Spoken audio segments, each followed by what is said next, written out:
Himbauan penjabat Wali Kota Makassar agar warga tidak perlu takut divaksin disampaikan seusai jalani penyuntikan vaksin Sinovac tahap kedua.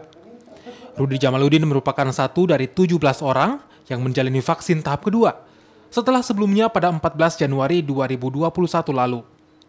Penyuntikan vaksin dinilai aman dan tidak alami efek samping yang membahayakan.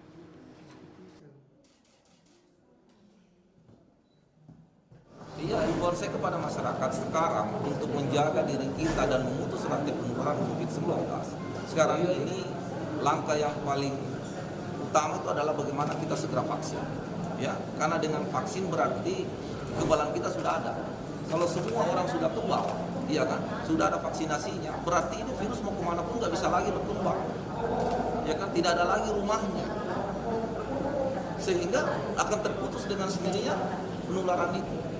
Kemudian yang kedua tentu selama sebelum divaksin, kuncinya adalah jaga protokol kesehatan dan pakai masker di semua tempat, dimanapun berada, aktivitasnya itu apapun, kecuali kalau diharuskan untuk menggunakan masker misalnya.